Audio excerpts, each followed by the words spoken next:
Hapsay nga nahuman ng sa kabulan nga libreng serbisyo hatod sa programang Tuli Mo Sagot Ko Year 4 sa pagpanguna sa opisina ni City Mayor Jose E. Relampagos ug sa City Youth Development Office. Ang mga aktibidades upat na katuig na programa sa opisina ni Mayor Joe.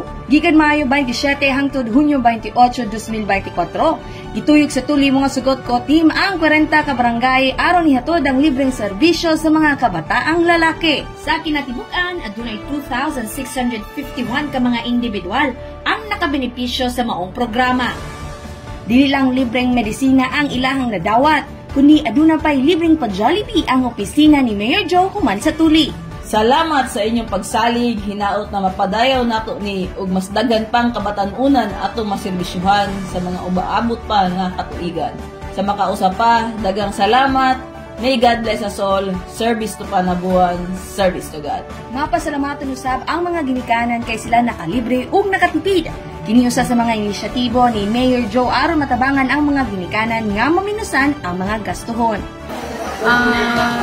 Sa kanila event mo, nalipay ko kay naabot sila diri sa Barangay Tribunal para mag-operasyon ko.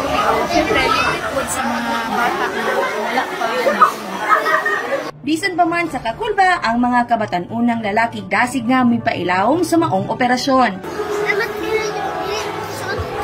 Tungod sa pakigtambayayong sa City Health Office, barangay health workers, midwives, mga opisyales sa mga barangay, apil na ang huot nga suporta ni Mayor Joe kauban sila Executive Secretary J.M. Relampagos ug Executive Assistant Joan R. Puyan ug sa kinatibuk ang mga personay sa Tuli Mo Sagot Ko na himong posible nga mahatod ang libreng serbisyo alang sa mga nanginahanglan. Sa kuha, dako kay ko pasalamat isip na hinman sa barangay kay dako kay tabang sa among mga kabataan diri labi sa mga ikaw na mag-isod adto sa Manapo sana advantage sa mga ikaw si Ma'am Juliet para sa prayer. Daghang kay salamat Mayor.